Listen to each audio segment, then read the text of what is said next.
on a reçu beaucoup de témoignages transmis par nos associations locales. Et devant cette masse de témoignages, on a effectivement souhaité la mettre en avant pour faire comprendre toutes les situations humaines qui se cachent derrière ces contrôles et que derrière des soi-disant fraudeurs, il y a surtout des gens qui souffrent et des gens qui sont les victimes d'un système.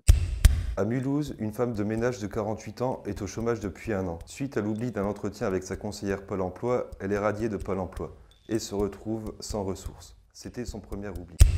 À Avignon, une personne de 60 ans percevant l'ASS est contrôlée en pleine crise Covid-19 pour insuffisance de recherche d'emploi. Sa conseillère la traite de cassos. Dans le Vaucluse, elle a dû fermer son entreprise à cause de la crise. Elle était gérante salariée et a normalement le droit à des indemnités chômage. Mais Pôle emploi a refusé de le verser. Et malgré une ordonnance exécutoire des prud'hommes, elle ne touche toujours rien depuis 1 an. De plus, Pôle emploi a lancé une procédure de contrôle. Dans la Creuse, un homme de 55 ans percevant l'ASS vient d'être radié de Pôle emploi pour non-présence à un rendez-vous. Il avait justifié cette absence à cause d'une relation délétère avec sa conseillère Pôle emploi. Sa demande de changement de conseiller avait été refusée par le directeur d'agence. À Paris, une personne qui ne gagne pas plus de 300 € par mois. Elle reçoit un complément de Pôle emploi qui lui réclame régulièrement des trop perçus injustifiés, qu'il récupère directement sur ce complément sans jamais expliquer le pourquoi du trop perçu.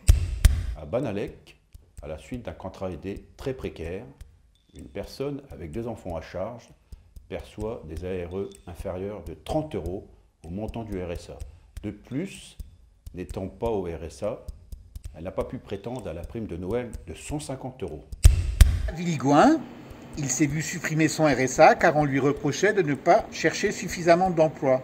Habitant à la campagne, sans véhicule, il lui est très compliqué de trouver un emploi car il n'a pas les moyens de se racheter une voiture. À Bordeaux, une femme de 50 ans, assistante administrative, perd son emploi à cause de la crise du Covid-19 en novembre dernier. Au premier rendez-vous avec Pôle emploi, son conseiller veut la pousser vers une formation. Souhaitant continuer dans son domaine, elle refuse. Depuis, et malgré des recherches constantes, le conseiller a déclenché un contrôle pour insuffisance de recherche d'emploi. Nous constatons depuis de nombreuses années que les chômeurs sont victimes de la part notamment de Pôle emploi, du contrôle de la recherche d'emploi, mais plus largement, Pôle emploi, la CAF et toute une série de dispositifs, les chômeurs et précaires sont victimes de contrôles intrusifs, la plupart du temps injustifiés, et qui sont finalement une négation de leurs droits. Et il est vrai qu'on s'est rendu compte depuis plusieurs mois d'une hausse de ce nombre de contrôles. Et donc, on a souhaité réagir. Nous interpellons le directeur général de la CNAF et le directeur général de Pôle emploi pour leur demander de modifier la politique de contrôle et, pour le dire de manière un peu crue, d'arrêter de persécuter les chômeurs et les précaires qui essayent de survivre et à qui on ne cesse de mettre des bâtons dans les roues. Et puis particulièrement dans la période que nous vivons. Enfin, je veux dire, l'État lui-même reconnaît que les emplois sont détruits par centaines de milliers.